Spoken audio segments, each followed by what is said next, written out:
Projekti për rehabilitimin në total të kanalit të Siavit dhe zonës përreth me sa duket ka mbetur pezull. Në një prej kanaleve kryesore kulluese të qytetit, nuk ka asnjë shenjë nga nisja e punimeve apo asnjë informacion se në çfarë faze gjendet ky projekt tashmë. Vendi ku depozitohen çdo ditë ujërat e bardha të shiut vazhdon të mbetet në të njëjtin realitet si më parë, pavarësisht se u deklarua se aty do të nisin punimet shumë shpejt për rehabilitimin e zonës. Po flasim këtu për një zonë e cila ka vërtet nevojë për rehabilitim total, pasi prej vitesh gjendet në gjendje vërtet të mjerueshme.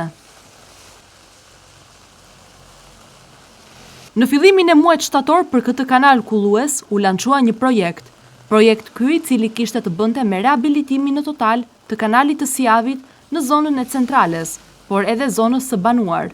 Kanali do të hapej me gjerësi rreth 30 metra për të lehtësuar derdhjen e ujërave në det dhe shmangur bllokimin e tij. Gjithashtu, zona do të pajisej me vendkalime për këmbësorët, si dhe një pjesë e kësaj zone do të rehabilitohej, duke larguar prej andej barishtet, shkuret, kallamishtet që kanë pushtuar zonën.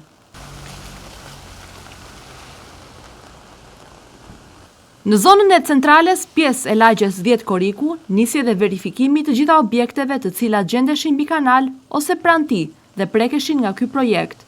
Objekte këto kryesisht godina banimi, të cilat do të shembeshin. Shumë pa dokumentacionet përkatëse dhe disa të tjera me legalizim që do të dëmshpërblehen. Por pavarësisht se u evidentuan edhe objektet e banimit, puna ende nuk ka nisur, teksa në zonë ka edhe ndërtesa thuajse të shembura, jo funksionale, që kanë mbetur gërmadh.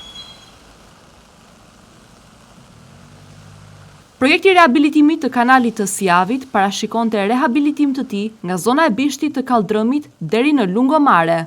Do të përdorej një model i ngjashëm si Lumi Gjanica, tepër i bukur vizualisht, i pajisur me vendkalim këmbësorësh për biçikletat dhe pjesë të gjelbëruara. Por sesa do të realizohet ky projekt, pritet të shihet. Ajo se çfarë dihet është fakti se zona ka shumë nevojë për një projekt të tillë.